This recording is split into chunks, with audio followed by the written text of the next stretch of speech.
You all are welcome on your own channel Talent Academy. Students, पिछले video lecture में हमने क्या सीखा था? हमने प्रोनाउन के काइंड्स के बारे में डिस्कस किया था और उसके बाद मैंने एक वीडियो बनाई थी जिसमें मैंने आपको पर्सनल प्रोनाउन के बारे में बताया था। एक चार्ट भी मैंने बनवाया था, आपको याद होगा, जिसमें हमने कि उसके जो 3 पर्सन होते हैं पर्सनल प्रोनाउन के, first person, second person, third person, इनके बारे में हमने डिस्कस किया था।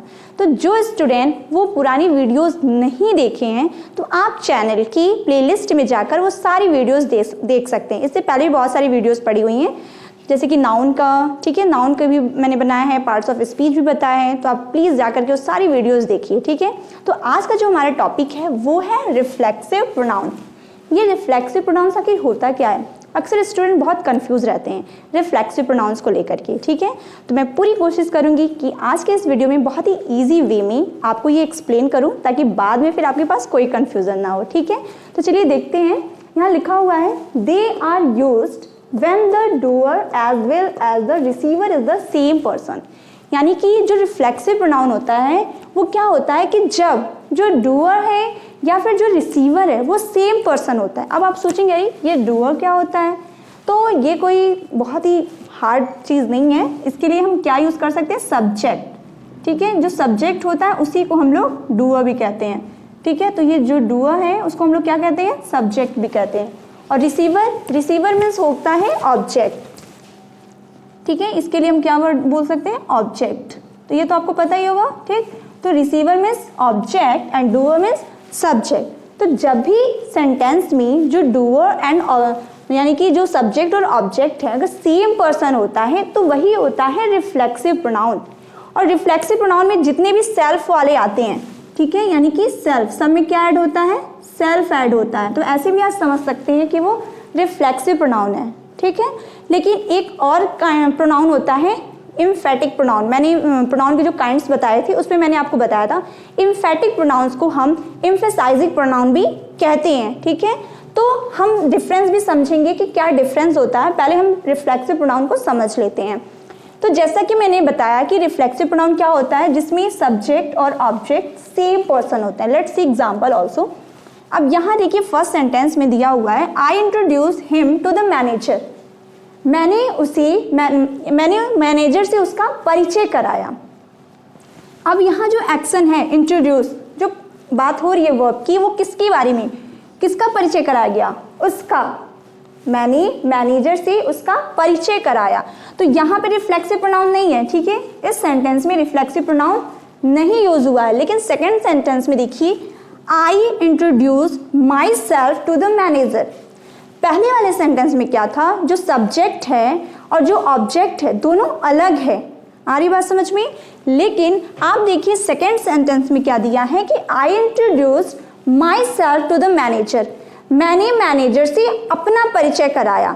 तो यहाँ जो सब्जेक्ट है और जो ऑब्जेक्ट है वो दोनों सेम पर्सन है, ठीक है। बहुत ही डिफिकल्ट नहीं है कुछ। आप ध्यान से सुनिए, ध्यान से समझिए, बहुत ही इजीली आप समझ लेंगे कि सेकेंड सेंटेंस में बात हो रही है जो सब्जेक्ट की। वहाँ पे जो सब्जेक्ट है और जो ऑब्जेक्ट है यानी कि जो डूअर है या फिर जो रिसीवर है दोनों सेम पर्सन है। लेकिन फर्स्ट वाले सेंटेंस में जो सब्जेक्ट है और जो ऑब्जेक्ट है वो कोई दूसरा पर्सन है।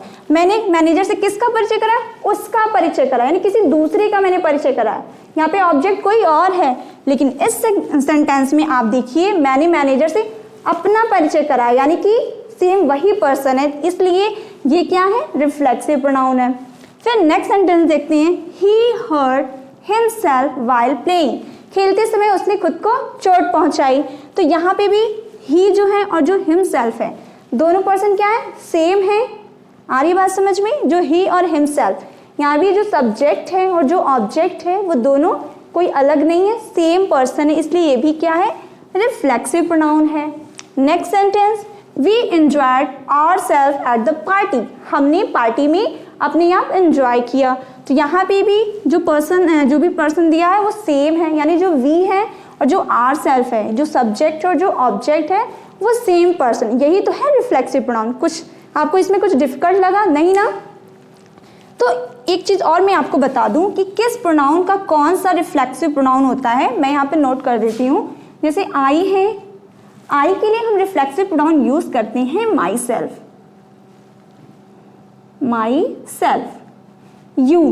यू जो होता है आपको पता होगा सिंगुलर हो या प्लूरल हो, दोनों में हम लोग यू का ही यूज करते हैं। तो यू के लिए हम दो रिफ्लेक्सिव प्रोनाउन यूज करेंगे। कैसे? यू के लिए हम योर सेल्फ भी बोलते हैं, लेकिन अगर प्लूरल की बात हो तो वहां पे योर सेल्फ्स भी बोलते हैं। ठीक है। इट के लिए हम लोग क्या यूज करते हैं? इट के लिए आपका हो जाता है इट सेल्फ। उसी तरह से वी के लिए होता है आर सेल्फ। दे के लिए होता है देम सेल्फ। ठीक है, ये सारे इसके क्या है? रिफ्लेक्सिव प्रोनाउन है।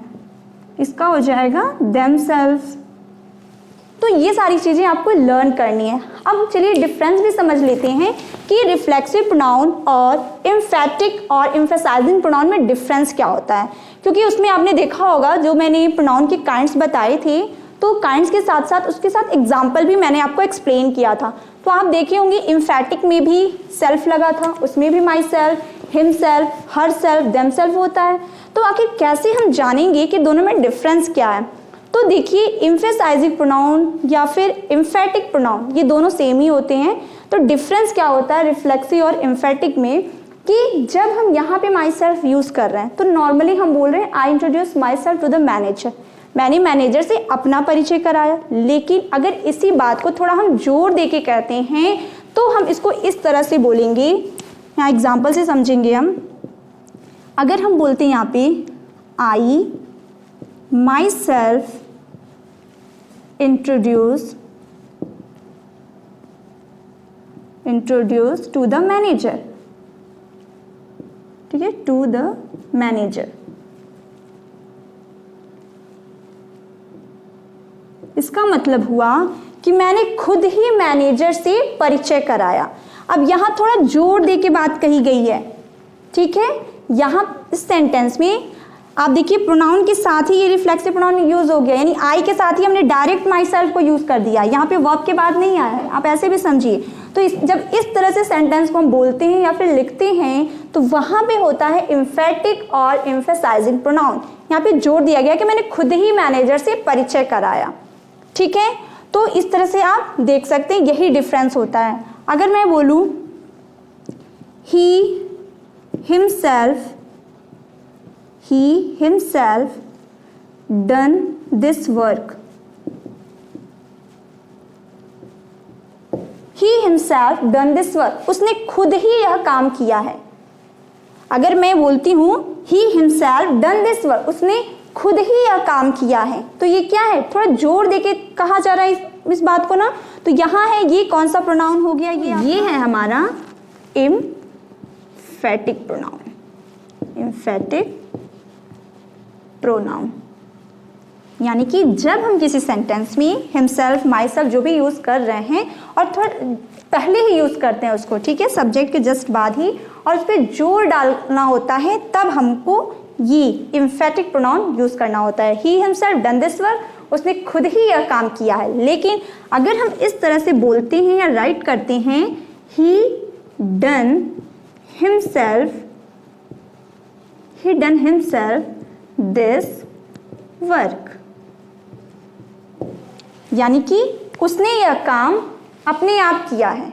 तो यहाँ देखिए, यहाँ पे उस बात को जोर डाल के नहीं कहा गया, लेकिन पहले वाले सेंटेंस में जोर डाल के कहा गया है कि he himself done this work, उसने खुद ही यह काम किया है। लेकिन यहाँ क्या मतलब है कि उसने यह काम अपने आप किया है। तो इसलिए ये है आपका क्या? Reflexive pronoun. और ये जो आप देख रहे हैं ये है एम्फेटिक प्रोनाउन, या फिर इसको एम्फेसाइजिंग प्रोनाउन भी कह सकते हैं। तो आई होप आज के इस वीडियो से आपको क्लियर हो गया होगा कि एम्फेटिक प्रोनाउन और एम्फेसाइजिंग प्रोनाउन सेम होता है, और रिफ्लेक्सिव प्रोनाउन और एम्फेटिक प्रोनाउन में डिफरेंस क्या होता है ये भी आज आपको क्लियर हो गया होगा।